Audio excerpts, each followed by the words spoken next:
A gente iniciar a nossa noite de estudo. Amém? Vamos, se você puder, fechar os seus olhos. Se você não puder, fique em paz. O importante é o seu coração estar prostrado diante do Senhor nesse momento, disposto a ouvir e obedecer o que o Senhor tem para nos ensinar nesta noite. Amém? Deus, em nome de Jesus, nós te agradecemos por mais uma noite de estudo. Te agradecemos por esse dia onde o Senhor nos guardou, cuidou de cada um de nós. Eu te agradeço por cada família que está aqui conosco, aqueles que estarão chegando no decorrer desse estudo. Que o Senhor esteja abençoando cada lar. Eu te louvo, Deus, porque através da internet, através desta ferramenta, nós permanecemos conectados com o Senhor. Te agradecemos porque o Senhor nos dá graça e sabedoria para usar tudo aquilo, Deus, que tem sido gerado nesses dias, e que através dessa ferramenta, Deus, essas famílias sejam abençoadas, o nosso coração seja abençoado pela Tua Palavra, Deus.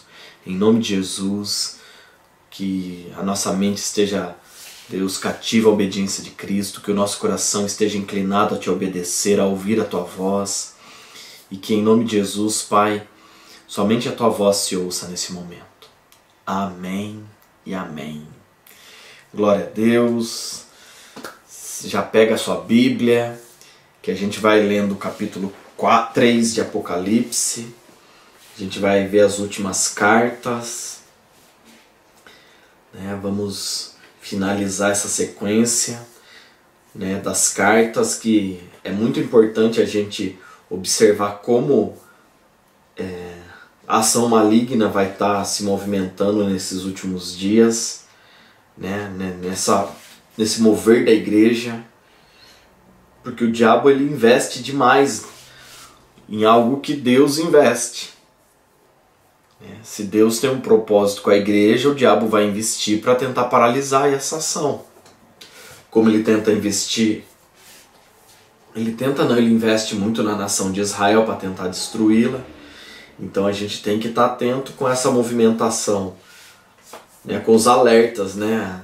Esses dias eu estava conversando com uma pessoa, né, e estava ouvindo a pessoa falar, e a pessoa falou assim que as coisas vão acontecer de forma rápida, sutil, que as pessoas não vão perceber, e isso não é verdade, né? Porque a Bíblia nos avisa antes, né? Então a gente tem que estar atento com isso. Eu sempre vou insistir com isso. Se você não quiser ser pego de surpresa, leia a Bíblia. Leia, dedique um tempo da sua vida, do seu dia, para ter um momento de leitura da Bíblia. Em nome de Jesus. Amém, irmãos? É muito importante isso. Tá? Vai que aconteça em toda a terra o que está acontecendo na China nesse momento, né? Essa perseguição, essa devastação da Bíblia, os cristãos estão sendo presos, está sendo algo terrível lá. Então, se isso se expandir por toda a terra, se a gente passar pela grande tribulação, se quem está aqui não inventar de dar uma morridinha antes, né? O nosso grupo aqui em particular, né? A gente, né, dentre tantos grupos de estudo que tem no mundo nesse momento, nós, um ou outro aqui, pode inventar de querer ser promovido, né? Eu costumo falar que o crente não morre, ele é promovido, né? E é uma baita promoção, né, irmãos? Ir para a eternidade, ver Cristo, né? Uma bênção, né? Então vai que alguém aqui inventa de ser promovido, né? Mas quem ficar no período da grande tribulação, o que vai restar para nós provavelmente é o que nós temos da palavra dentro de nós. Amém? Então é importante a leitura da Bíblia. Vamos lá. Apocalipse 3 diz assim: ao anjo da igreja em Sardes escreve. Essa igreja também ficava na Turquia, hoje é a cidade de Sarte, na Turquia, né? Essa igreja que nós vamos ler aqui, daquela época não existe mais. Nós vemos o apóstolo Paulo falando que ele escreve uma carta para a igreja da Laodiceia e essa igreja não existe mais, que também ficava na Turquia. É uma carta que nós não tivemos acesso por vontade de Deus. Eu creio nisso, irmão, sempre eu creio nisso, que por vontade de Deus essa carta não faz parte da Bíblia. Como outros manuscritos da época, escrito de Barnabé, né, de Nicodemos, não fizeram parte da Bíblia, tá? E aqui ele diz: estas são as palavras daquele que tem os 7 Espíritos de Deus e as 7 estrelas. Conheço as suas obras, você tem fama de estar vivo, mas está morto. Olha, irmãos, eu vou talvez fazer de uma forma expositiva hoje. A gente vai lendo e já vai trabalhando o texto. E vamos ver se assim fica mais rápido ou piora, né? Ou fica mais lento. Eu vou medir a minha febre, tá? Mas olha só, ele escreve à igreja de Sardes. Irmãos, é importante a gente se ver nessas igrejas. Você se vê, eu me ver nessas igrejas, nessas cartas. Porque todas elas representam a manifestação da igreja dos dias de hoje. Ah, é só a igreja de Laodiceia? Não, irmãos. Lógico que não. Isso é um conjunto de igrejas que existiam naquela época, naquele período. Amém? E aqui, ó, ela fala assim: você tem a fama de estar vivo, mas está morto. Olha, uma pessoa viva, ela se movimenta, ela trabalha, ela tem a sua rotina diária. Se você não tem uma rotina, crie uma rotina, tá? Até alguém que pensa estar vivo e estar morto tem uma rotina, deve ter uma rotina.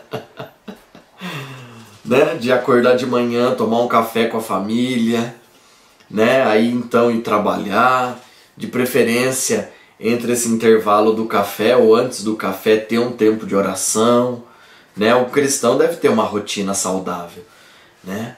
Porque senão ele funciona no piloto automático e ele na verdade pensa que está vivo e está morto. Sabe, o que nos dá vida é a palavra de Deus, né? Pela palavra todas as coisas foram criadas e existem, né?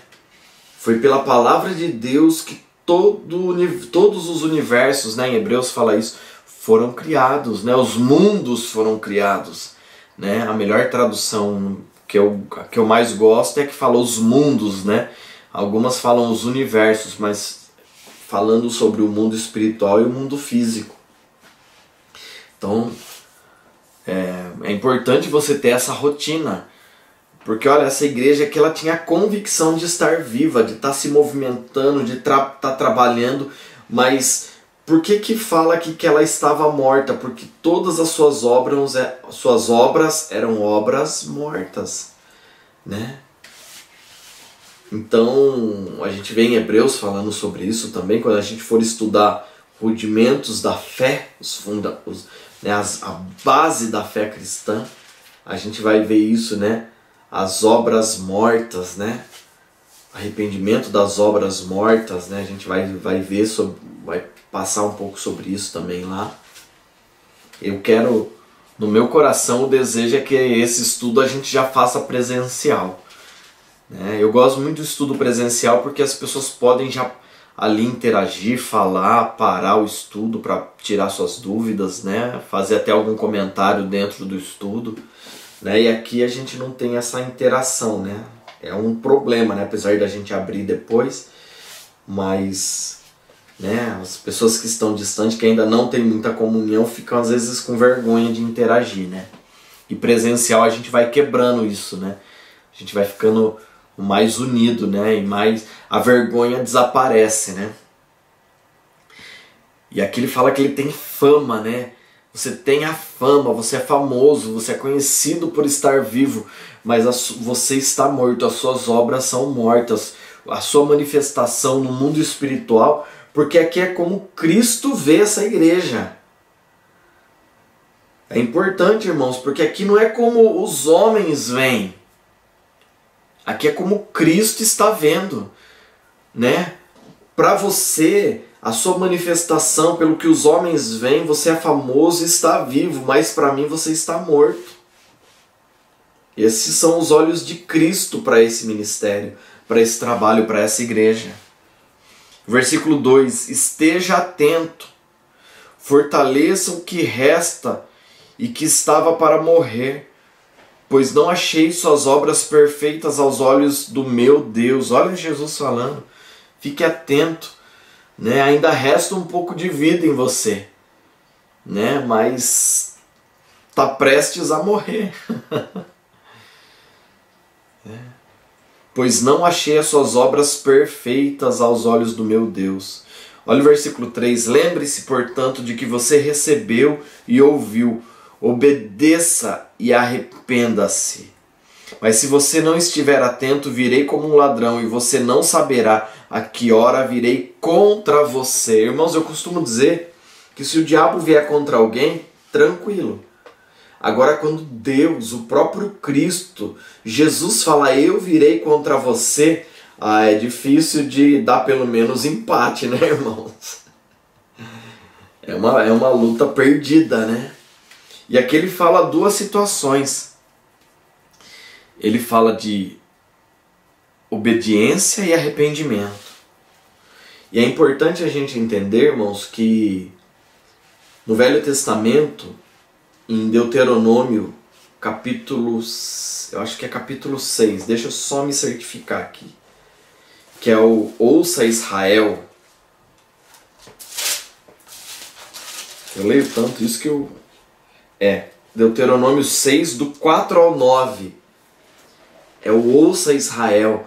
Quando Jesus ele é questionado qual é o maior mandamento, Jesus ele recita esse texto. Né? No hebraico é Shema Israel, ouça Israel. Né? O Senhor, nosso Deus é o único Senhor.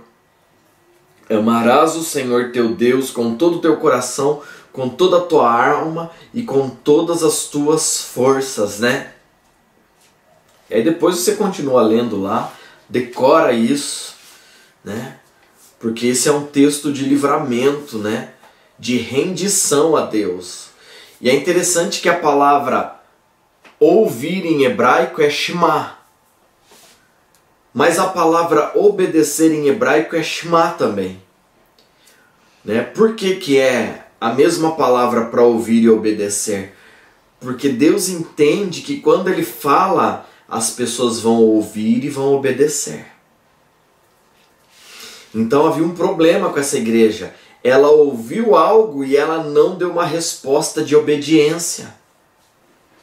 Então a gente, quando ouve a palavra de Deus, ouve o ensino da palavra de Deus, o nosso coração, irmãos, é uma oração que eu faço todos os dias, a gente ora junto isso, né? Todos os dias, que o nosso coração esteja inclinado a obedecer. Sabe? Porque não adianta eu ouvir da palavra de Deus e não obedecer. Porque eu não vou dar a resposta que o céu espera. Porque o céu espera que quando eu ouça a palavra dele, que eu ouça acerca das coisas de Deus, eu obedeça. Sabe? E desobediência é um pecado. Né? O homem ouviu uma ordem de Deus no jardim, falou, não coma da árvore do conhecimento do bem e do mal. E ele desobedeceu. A resposta pelo que ele ouviu não foi a resposta que o coração de Deus esperava. E porque ele desobedeceu, ele perdeu um lugar que ele nunca mais recuperou. Então a desobediência pode fazer a gente perder lugares que a gente nunca mais recupere. É importante a gente entender isso e ter muito cuidado. Né? Jesus fala aqui, né, que você obedeça e se arrependa. Então se eu ouvir algo de Deus e eu não estou dando uma resposta de obediência, eu tenho que me arrepender. Amém, irmãos? E aí ele fala aqui, fique atento porque eu virei como um ladrão e você não saberá que hora virei contra você. Imagina, irmãos, Jesus fala, fique atento, ouça, obedeça, se arrependa. né? Todo esse estudo que nós estamos tendo é um estudo para que a gente permaneça vigilante, atento, né? A gente vai ver sobre o livro do Cordeiro, os selos, né? A gente vai ver, né, as trombetas, né? A gente vai estudar tudo que a Bíblia diz sobre isso, né? E se a gente, depois de um estudo desse, não viver os nossos dias com mais atenção, é sinal que os nossos ouvidos não estavam dispostos e nem o nosso coração disposto a obedecer o que Deus diz, né? Então é isso que a gente tem que guardar o nosso coração. A gente ouvir a palavra de Deus, obedecer, para que a gente não seja pego desatento. Imagine, Jesus fala: eu virei como um ladrão, e eu virei numa hora que você não vai saber. Quem for pego nessa situação, irmãos, vai rodar. É importante a gente entender isso. Aí ele fala no versículo 4: no entanto, você tem aí em Sardes uns poucos que não contaminaram as suas vestes.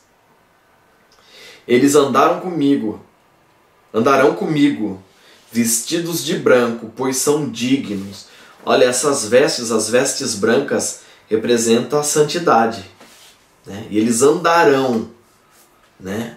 Então ele fala assim, é uma promessa do Senhor, né? Eu tenho algo preparado, vocês vão andar comigo, vocês vão caminhar comigo, né?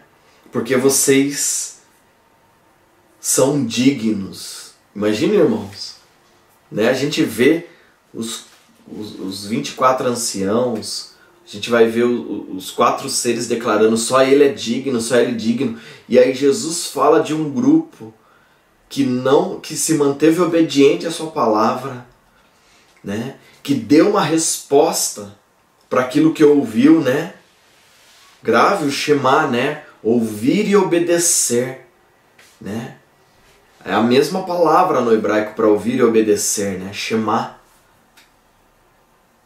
E essas pessoas que ouvem e obedecem, Jesus fala: vocês são dignos de andar comigo.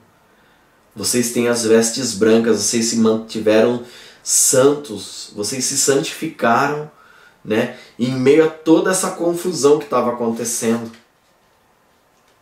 Amém?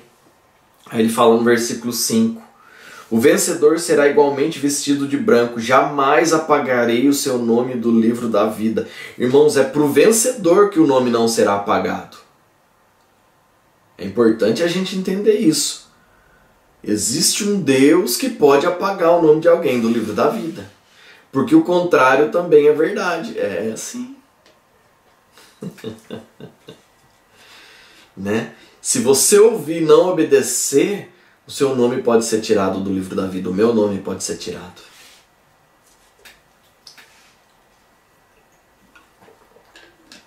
Como a gente já viu algumas coisas a respeito disso, eu sei que você nem escandaliza, né?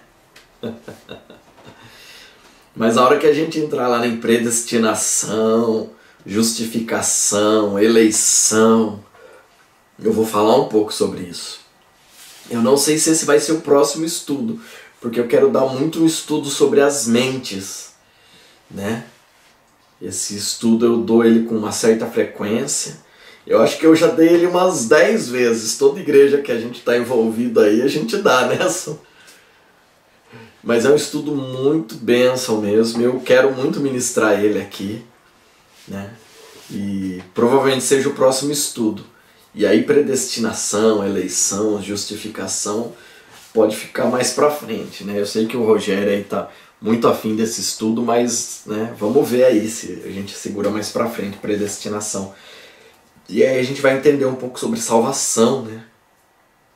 Se a salvação se perde, né? Algo que Deus deu, Cristo deu pra mim na cruz, eu posso perder algo que eu ganhei, né? Ah, não, salvação não perde não, né? Perde sim, né? A gente já sabe disso, a gente já entende isso, né? Esse lance de uma vez salvo, sempre salvo, né? Isso é um engano, né? Isso é um engano. Eu louvo a Deus que a gente tem compreendido isso, porque isso zela o nosso coração, né? Amém? Então, mas quem vencer né, no meio dessa apostasia, porque, irmãos, essas cartas tá falando de uma igreja que está caminhando num ambiente de apostasia. Essas 7 cartas falam disso. De um ambiente de apostasia. O apóstolo Paulo fala, né, lá aos Tessalonicenses, ele fala, essas coisas não vão acontecer agora. Porque tudo isso vai acontecer, mas antes que tudo isso aconteça, virá a grande apostasia. O que é apostasia? É quem creu, deixou de crer. Quem tinha uma convicção de fé, deixou de ter. Irmãos, a gente pode dizer que a gente tem vivido isso sim, um ambiente de apostasia.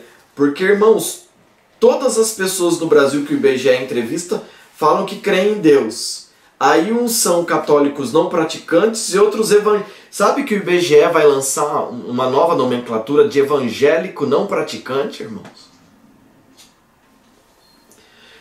Da mesma forma que tem o católico não praticante, o IBGE já tem hoje os evangélicos não praticantes. São aqueles que iam numa igreja cristã protestante. Fora do Brasil a gente usa o termo cristão protestante, que é o que saiu do catolicismo romano. Nós somos frutos disso, né? Desse protestantismo. Né? Eu não concordo com algumas coisas ali, né? E seria incrível se a gente concordasse com tudo e em tudo, né? Mas somos frutos do protestantismo, né? E dentro desse movimento já tem gente que não é praticante mais, né? Só que é importante a gente entender que sozinho ninguém é crente, irmãos. A gente precisa estar ligado ao corpo, né? É o que eu costumo dizer. Se você cortar o dedo da mão, a mão continua viva. Porque ela recebe a vida do coração, a vida da mente, né? A cabeça libera a vida sobre o corpo. Quando o cérebro desliga, a mente desliga, todo o corpo morre. A morte cerebral, né? Que a gente fala. Né? Agora, o dedo que é arrancado do corpo, ele morre. Ele vai morrer. Então nenhum membro desligado do corpo tem vida em si. Não existe na Bíblia o termo, não existe, irmãos. O termo na Bíblia, eu sou igreja. Não tem. Eu sozinho. Ah, igreja, não, igreja sou eu. Não existe, irmãos. A igreja, o apóstolo Paulo fala na primeira carta aos Coríntios, capítulo 12, ele fala o que é a igreja. A igreja são os membros de Cristo, bem ajustados. Então a igreja não é um indivíduo, a igreja é um grupo de pessoas. Nós aqui fazemos parte da igreja. Eu sozinho sou templo do Espírito Santo. Eu acho que eu já dei uma explicada sobre isso, né? Eu sozinho sou templo. O Deus eterno decidiu habitar em mim e manifestar a vida dele em mim através de mim. Agora, quando eu me reúno com alguém, com 2 ou 3 pessoas, aí isso é a manifestação da igreja. Amém? Se não tivesse esse estudo aqui, só eu e a Susan orando é a manifestação da igreja. Porque Cristo fala, onde estiverem 2 ou 3 pessoas reunidas no meu nome, ali eu estarei. Isso é a manifestação da igreja. Mais de uma pessoa. Amém, irmãos? É importante a gente entender isso. Juliana, eu não quero congregar em lugar nenhum. Olha, você está desviando. Eu não vou falar que você já está desviado. Mas uma pessoa que não quer congregar em lugar nenhum, ela está, se ela ainda não apostatou da fé, ela vai fazer isso. E daqui a pouco ela vai voltar às velhas práticas. Infelizmente é assim, irmãos. Então nós temos que guardar o nosso coração, tá? Porque esses são alertas para o corpo, para a igreja. Por isso que fala as igrejas. Amém? E o vencedor, ele vai vencer toda essa situação de apostasia que nós estamos lendo.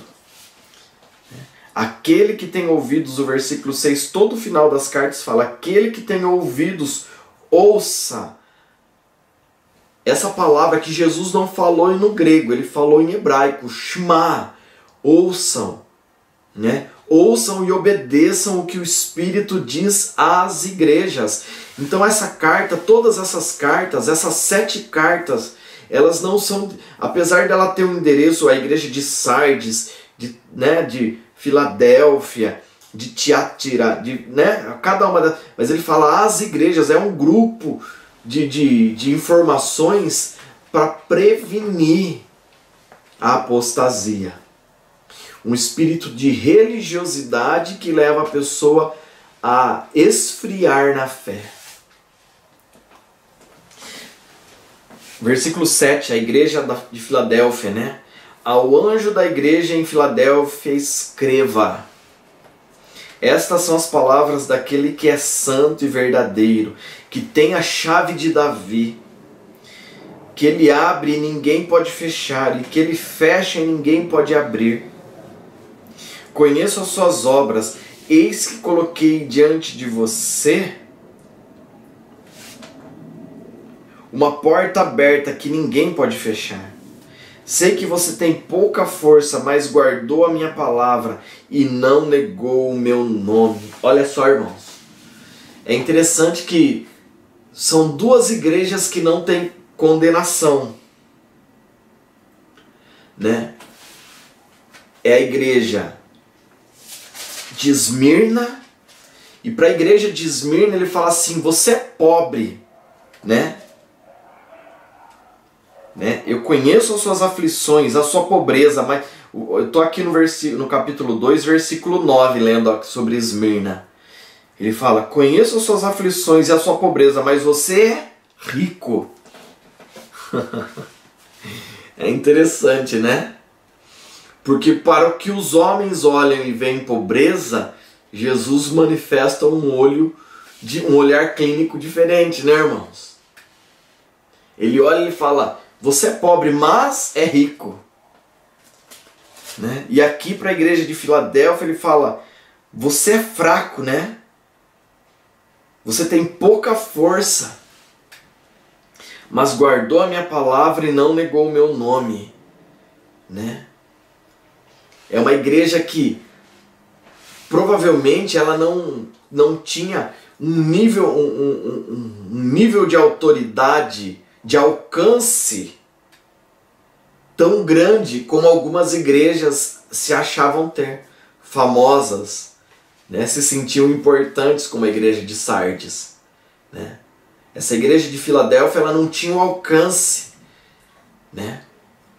Mas ela tinha uma postura diante da palavra de Deus, ela não negociava a verdade. Eu costumo dizer isso. Tem pessoas que para manter a paz ele negocia a verdade, né? Então quando você não nega a palavra de Deus, você não está negociando a verdade, nem que para essa situação você entre em conflito. Agora uma coisa é importante, irmãos, em nome de Jesus, eu sempre falo isso. Não é a minha verdade, é a verdade da palavra de Deus. Esse é o ponto. Eu sempre que a pessoa fala assim: eu falei a verdade, aí eu sempre pergunto: mas qual verdade que você falou? Né? Foi a sua verdade? Né? É importante a gente analisar isso, né? Eu até às vezes eu falo: eu vou falar a verdade para você, depois eu vou falar meu ponto de vista, né? Agora quando eu vou falar sobre o que a Bíblia diz, essa é a verdade absoluta, né? Eu não concordo. Você não está discordando do Juliano, você está discordando da Bíblia, né? Agora, é que nem o Rafa fala, quer falar com o Juliano, fala sobre a Bíblia, né? Sobre construção não, né? Nesse ponto de vista você pode me questionar porque eu vou errar, né?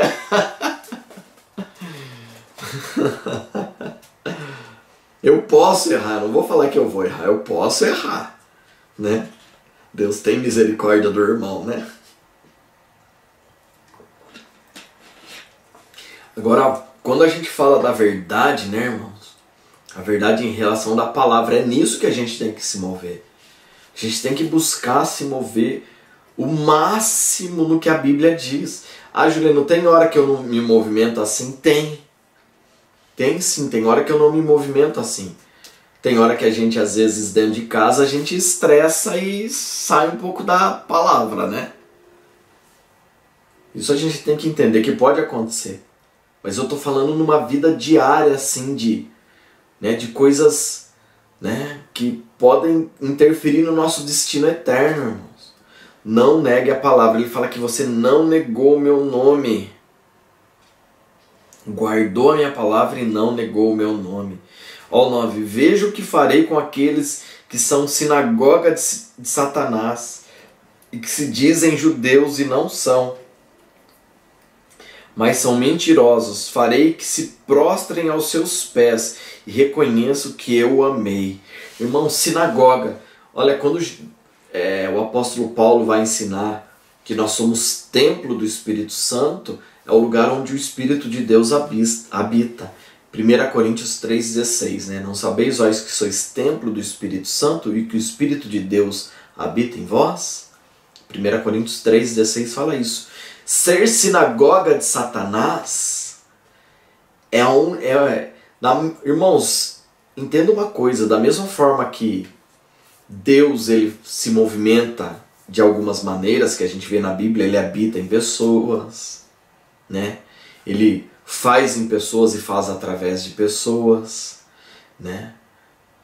Enfim, o diabo ele tenta copiar. Então ele vem habitar, os capetas vêm habitar em pessoas e ele tem uma manifestação de religiosidade. A verdadeira religião, Tiago fala, que não se esquecer das viúvas, dos órfãos e dos necessitados e não se contaminar com as coisas do mundo. Essa é a verdadeira religião. A religiosidade ela vai se manifestar com palavras de piedade, mas sem a piedade. Por exemplo, eu li lá, a gente leu sobre tolerar, né? A diferença entre tolerar e misericórdia. Semana passada eu falei sobre isso, né? No capítulo 2 lá, a carta da igreja de Tiatira, né? Que fala lá sobre tolerar o espírito de Jezabel. Mas quando a gente vê lá, eu acho que é no Evangelho de João, se não me engano, que Maria vem, ela quebra o vaso de alabastro aos pés de Jesus, né? E Judas fala, que desperdício, podia ter pego esse óleo aí, vendido e dado todo esse dinheiro aos pobres. A gente vê uma conversa dessa, a gente fala, uau, eu quero congregar na igreja desse pastor, né? Ele pensa nos pobres, né? Nos necessitados, né? Mas é uma falsidade, porque Judas, João mesmo fala, ele falou disso porque na verdade ele queria que o dinheiro entrasse na bolsinha de oferta para ele roubar. Ele falou algo bonito, mas a intenção do coração dele não era verdadeiro. Então isso é ser sinagoga de Satanás. Fala de uma ação bonita, de algo interessante, né? Que as pessoas, né? Que piedoso, mas a intenção do coração é outra. Então nós temos que ter cuidado com isso, né? Da gente não soltar palavras para agradar as pessoas, mas a intenção do nosso coração ser outra. E isso é se manifestar como sinagoga de Satanás. Deu para entender, irmãos? Deu para entender, amor? Fui claro? Para eu não me deter muito no assunto, porque isso aqui dá uma boa dá um bom estudo, só isso, né?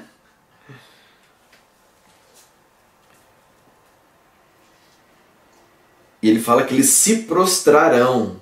Olha, irmãos.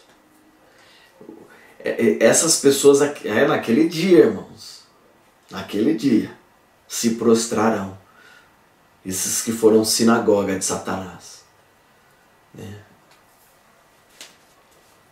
O 10, versículo 10. Visto que você guardou a minha palavra de exortação, a perseverança, eu também o guardarei da hora da provação que está por vir sobre todo o mundo, para pôr à prova os que habitam na terra. Irmãos, isso é importantíssimo.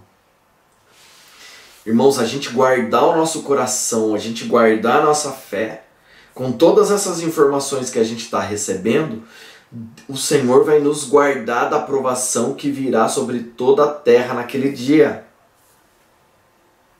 É lógico que isso não é só para uma igreja localizada que se manifestou há praticamente 2000 anos atrás. Lógico que não.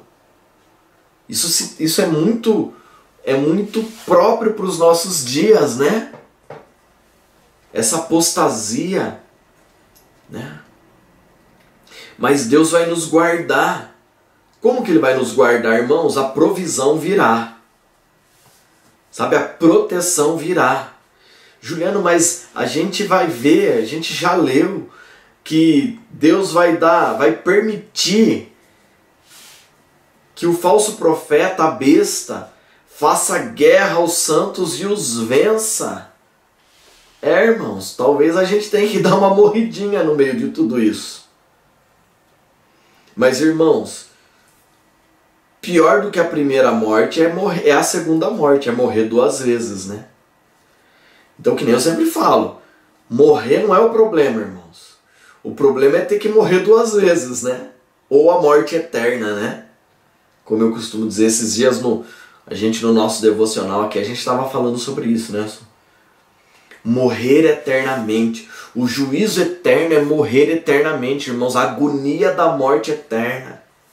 Então morrer uma vez só é tranquilo, né? Espero eu que seja, né? Né? Já escapei aí algumas vezes dela, né? Mas nunca morri para dizer como que é, né? Já tive experiência de quase morte, mas não de voltar para falar como que foi, né? Então se alguém conhecer, se alguém do nosso grupo aí conheceu alguém que já deu uma morridinha, né? Depois você comenta com a gente aí, né?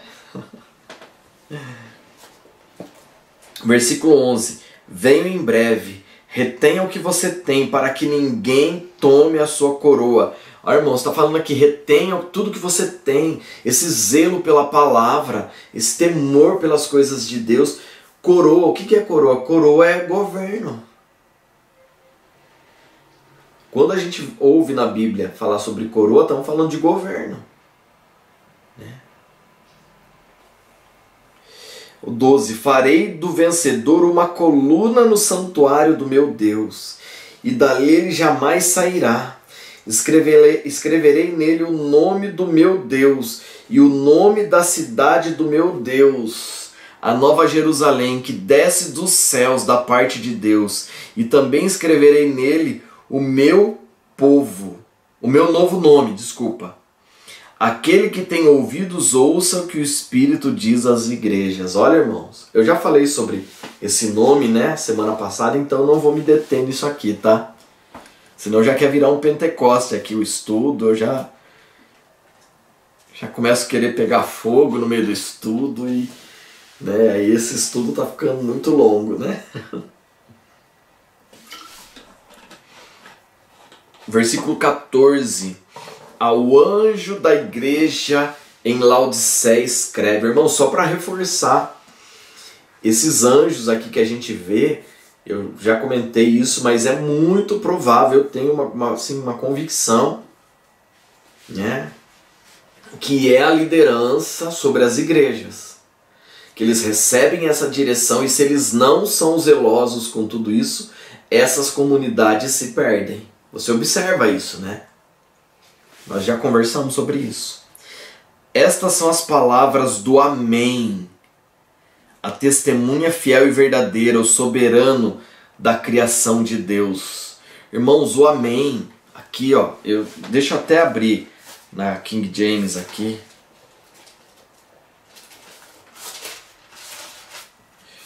Cadê aqui? É o 3:14. Aqui tá na King James, diz assim: estas coisas diz o Amém. Na nova versão internacional diz assim: estas são as palavras do Amém. Irmãos, o Amém a gente traduz normalmente como assim seja, né? Mas ele é um acrônimo, ele é uma junção de 3 palavras. Abba, Meler, Nem, que significa Abba, pai, significa pai, paizinho, né?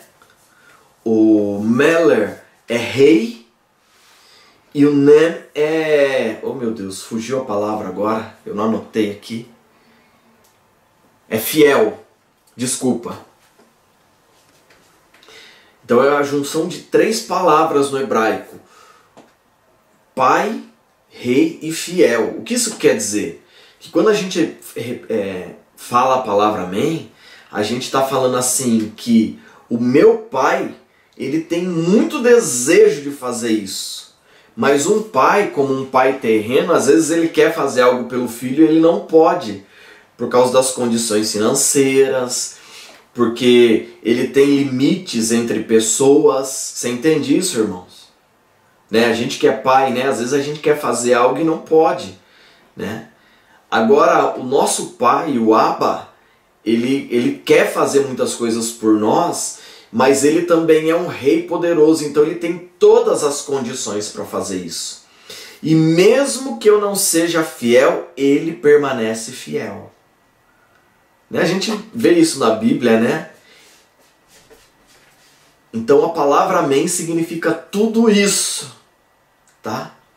Quando você diz amém, você está recitando essas 3 palavras no hebraico. Amém, irmãos? Fala amém que gruda. Tá? Fala amém que gruda, irmãos. Ele mesmo diz amém, ele está falando, olha, eu sou um pai que governa todas as coisas e sou fiel.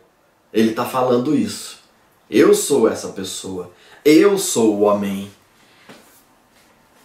O 15, conheço as suas obras, sei que você não é frio nem quente. Melhor seria que você fosse frio ou quente. Assim porque você é morno. Não é frio nem quente, estou a ponto de vomitá-lo da minha boca. Olha só, irmãos. Esse versículo aqui, ele é muito interessante. Esses 2 versículos que nós lemos. Jesus fala assim, eu conheço as suas obras, você não é frio nem quente. Você é morno. E ele está falando aqui para cristãos, para pessoas nascidas de novo. Então, irmãos, aqui não é um frio. Não é alguém frio no processo de conversão que está ficando morno para o quente. Ele está falando de alguém que era quente, que tinha fervor na sua vida com Deus e começou a esfriar. Você entende isso, irmãos, em nome de Jesus? A gente está falando de alguém quente esfriando. Não é de um frio esquentando.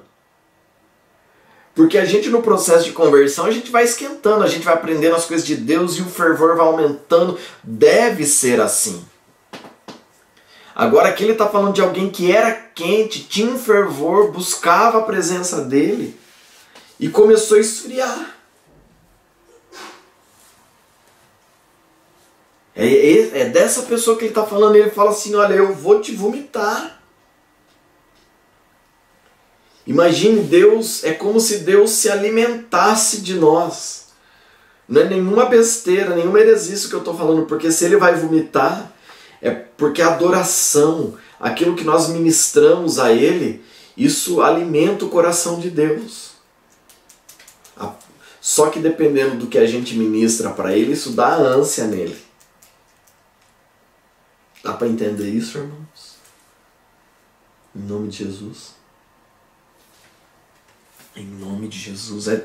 Isso é muito forte, né? Quando a gente lê assim com calma, né? Juntos, né? Fica um pouquinho mais... Eu ia falar pesado, mas um pouquinho mais intenso, né? Os textos, eles ficam mais intensos, né? Ele fica mais pesado mesmo. Se ele é assim, ele gera um peso de preocupação, de temor, né? Deve gerar, né? O 17. Você diz, estou rico, adquire riquezas e não preciso de nada. Não reconhece, porém, que é miserável, digno de compaixão, pobre, cego e que está nu. Irmãos, a maioria dos teólogos, né, das pessoas que ensinam escatologia, eles concordam que as igrejas dos últimos dias, a igreja de hoje, ela é muito semelhante com a igreja da carta a Laodiceia. Igrejas ricas, que tem toda uma estrutura, só que aí Deus olha para elas e fala, olha, você é pobre, você é cego, você é miserável e você está nu. A nudez representa vergonha. Quando Adão olha no Éden, ele come do fruto do conhecimento do bem e do mal, a primeira coisa que ele vê é que ele está nu e ele sente vergonha, né? Então na Bíblia, quando a gente vê nudez, a gente vê vergonha, né? E vergonha do quê? Vergonha de coisa errada, né? Jesus olha para essa igreja e fala, olha, existe vergonha em você. Tudo que você está fazendo diante dos meus olhos, isso é vergonhoso. Irmãos, como que eu vejo uma igreja assim? É uma igreja que tem muita condição financeira e ela não faz pelos outros. Que Deus guarde o nosso coração da gente não se tornar isso, né, irmãos? Em nome de Jesus, da gente ter e não ser socorro. Sabe, da gente ter as condições financeiras, né? De repente a igreja tem 30 milhões na poupança, né? Ela está preocupada em gerar riquezas na terra e não está sendo socorro. Que Deus nos guarde disso, né? Da gente olhar e falar, olha como a gente adquiriu, como a gente tem, né? Isso vai soar muito mal naquele dia. Eu sei que você não conhece, né, nenhuma igreja assim, né, irmãos? Eu sei que você não conhece nenhum ambiente assim, né? Mas lá atrás, na Laodiceia, tinha, né? Aí ele fala aqui, né, no 18, dou-lhe este conselho. Olha só, Jesus se dando, né, se apresentando como um conselheiro. Olha, eu vou te dar um conselho, né? Vou te dar um toque aí. Fica a dica, né? Compre de mim ouro refinado no fogo, e você se tornará rico. Ouro refinado, quando Jesus fala sobre isso, ele fala lá em Malaquias, eu virei como ourives, né? Para purificar o ouro. Por que o ouro purificado? É aquele que não tem sujeira, que não tem mais nenhuma mistura, é o ouro puro. E você se tornará rico. Compre roupas brancas e vista-se para cobrir a sua vergonhosa nudez. Olha, roupas brancas, santidade. Uma igreja que não estava caminhando em santidade, irmãos. Essa é a igreja de Laodiceia. Para cobrir a sua vergonhosa nudez. E compre colírio para ungir os seus olhos e poder enxergar. Irmãos, a pior coisa que tem são pessoas que veem e não enxergam. Né? Tem aquele ditado que diz, o pior cego é aquele que não quer enxergar, né? Que Deus nos guarde disso, né? Porque, irmãos, o próprio Jesus fala, né? Das pessoas que querem tirar um cisco do olho de alguém, ele tem, eu vou usar um outro termo aqui, tem uma floresta nos olhos, né, irmãos? Você não está vendo aí, tem uma floresta nos próprios olhos, né? Sabe, ver é muito fácil, irmãos, a gente enxergar o problema nas outras pessoas e não enxergar na gente, sabe? E aonde que manifesta esse problema? Manifesta em pessoas que não aceitam ser criticadas, ser corrigidas, né? São esses tipos de pessoas que não enxergam o mal em si mesmo, os próprios erros, né? Se acham perfeitos, né? É dessa igreja que Jesus está falando. Uma igreja que aos seus próprios olhos ela era perfeita. Não havia erro nela, né? Eu lembro que alguns anos atrás, eu não vou falar o nome dessa igreja, irmãos, né? Mas alguns anos atrás eu falei, puxa, esse trabalho está crescendo, né? Você viu só aquele trabalho lá, algumas pessoas foram para lá e o trabalho está crescendo, né? Aí a Susan falou para mim, falou assim para mim, nem tudo que cresce é de Deus. Mesmo que esteja usando o nome de Deus, né? E isso é uma verdade, irmãos, porque sabe, no nosso corpo pode crescer uma célula com defeito que se chama câncer. Ela cresce dentro do corpo, está no corpo, mas mata o corpo. Então nem tudo que cresce usando o nome de Deus é de Deus, né? Então o crescimento saudável é aquele que tudo deve ser desfrutado, né, irmãos? Pelo corpo, né? Nada deve parar em uma pessoa só, em uma liderança, sabe? Em um grupo seleto, né? Que Deus nos guarde disso. A gente está no início de um trabalho, né? Que Deus nos guarde disso, né? De repente um grupo pequeno começa a ter muito e muitos não ter nada, né? Ou ter muito pouco, né? Que Deus nos guarde disso, né? Em nome de Jesus, né? A gente tem que guardar o nosso coração disso. Deus quer acrescentar as coisas na sua vida, mas não apenas para você, né? Para que outros desfrutem disso também, né? Porque a gente também às vezes olha para a liderança, né?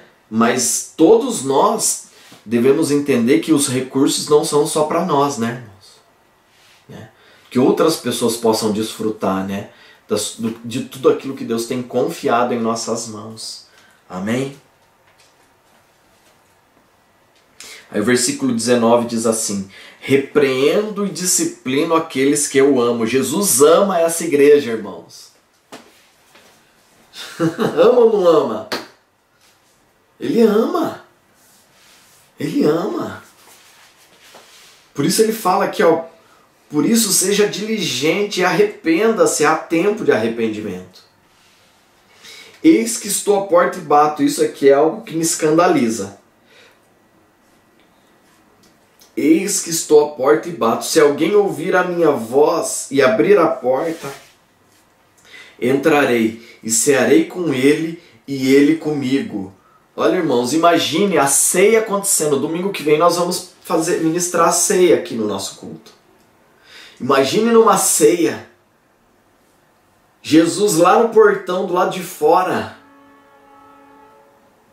querendo participar da ceia, a gente falando, esse aqui é o corpo e o sangue de Jesus, e ele, rapaz, eu queria estar aí.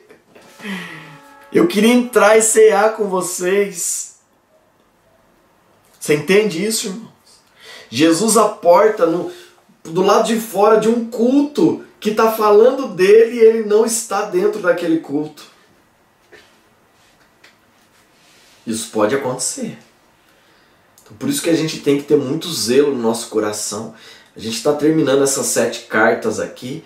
Todas elas são orientações, são exortações. O que é exortar? É levantar, dar ânimo.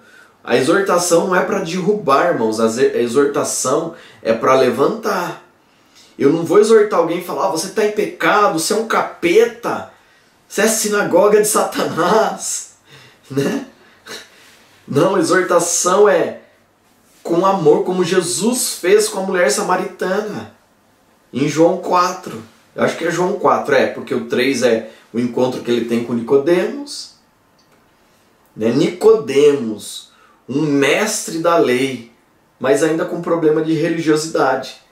Jesus fala, você tem que nascer de novo, rapaz.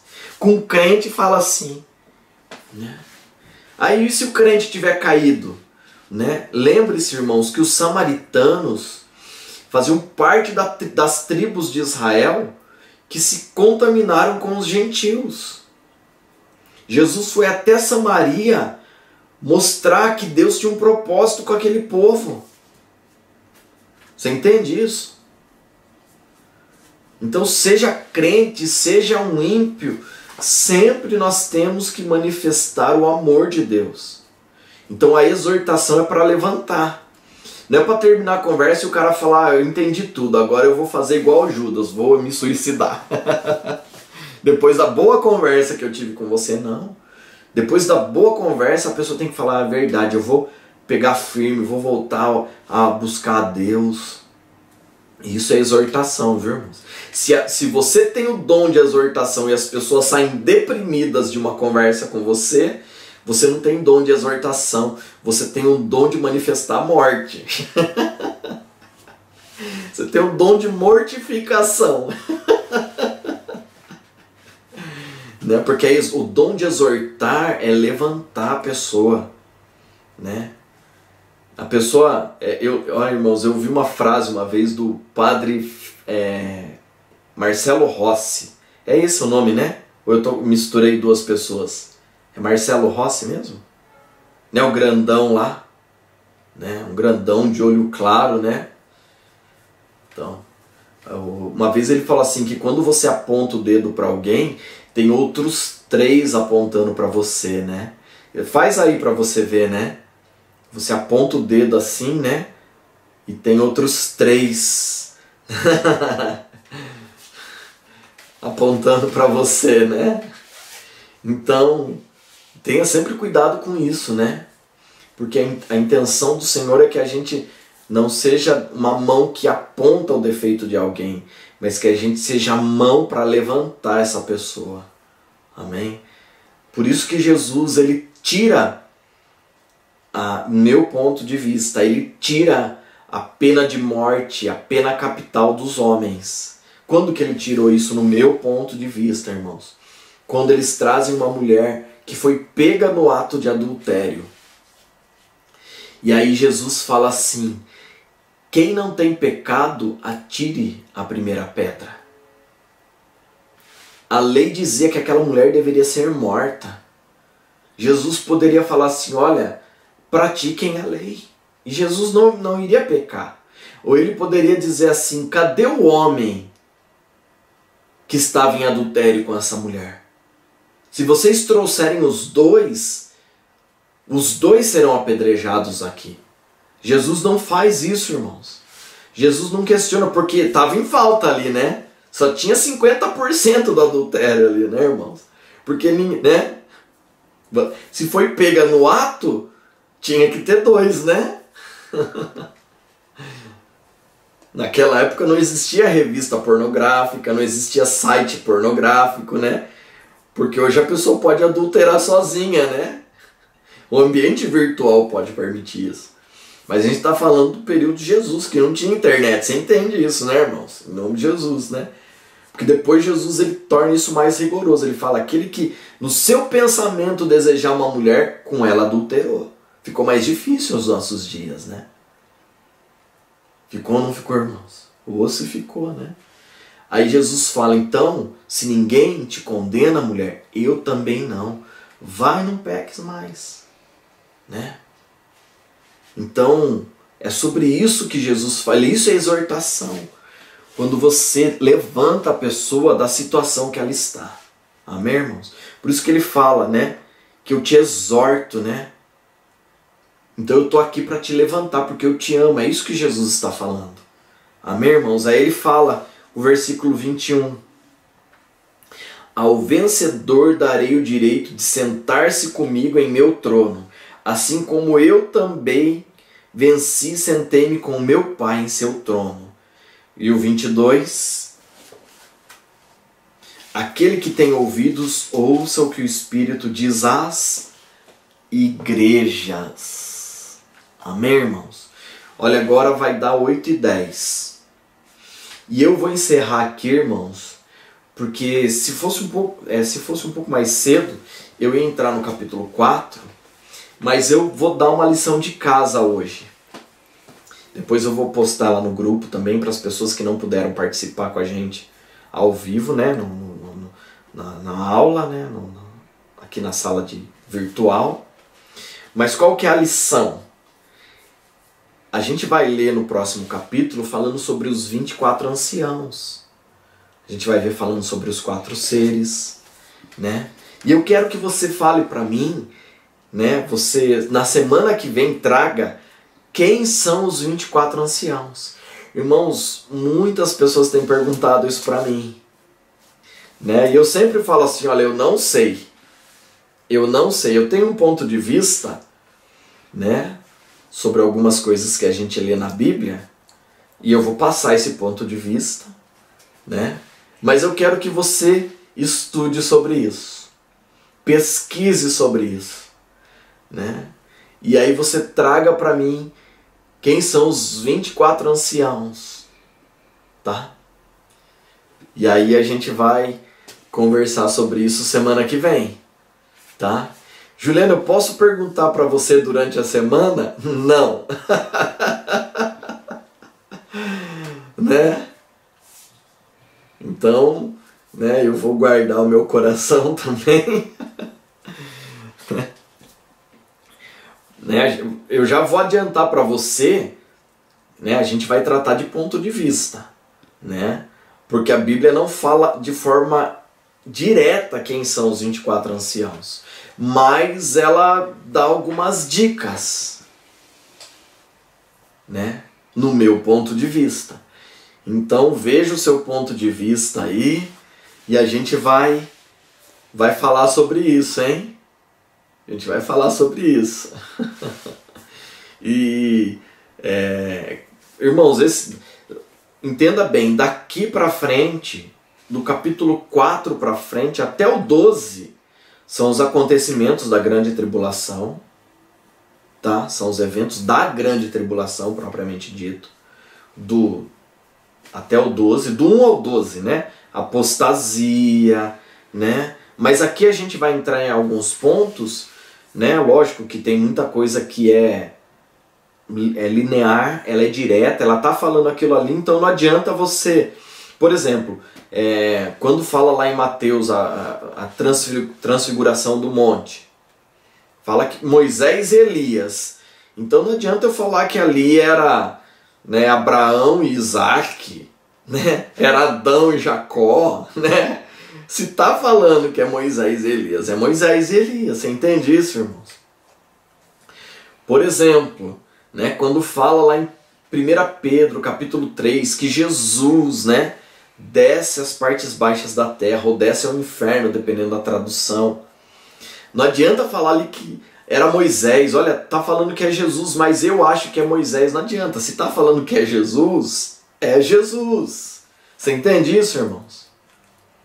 Agora a gente vai ver sobre as duas testemunhas mais pra frente, né? Não tem um nome, a gente imagina quem pode ser. E a gente vai conversar sobre isso. Mas eu vou bater o martelo? Não, eu tive um revelamento de Deus. Não vou falar essa bobagem, né, irmãos? Né? E a gente vai... Muita coisa aqui, daqui pra frente, né?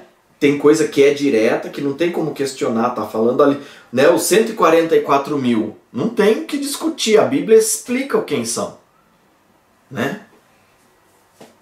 Agora, tem situação ali que é dedutiva. Então tenha paciência com isso, tá? E com muita calma daqui pra frente a gente vai estudar, que são pontos mais delicados. Eu vou expor o meu ponto de vista em todos eles, né? Vou basear eles no que eu entendo dentro das Escrituras, para não gerar nenhuma polêmica de heresia, tá, irmãos? A igreja que está nascendo não vai virar, né? Não vai virar um testemunho de Jeová e um testemunha né, do novo nome do Senhor, né? Não vai ter isso, tá, irmãos? A gente, com muito cuidado e zelo, vai basear tudo dentro das Escrituras. Tranquilo? Amém, irmãos? Então que Deus abençoe vocês. A gente está encerrando aqui, tá?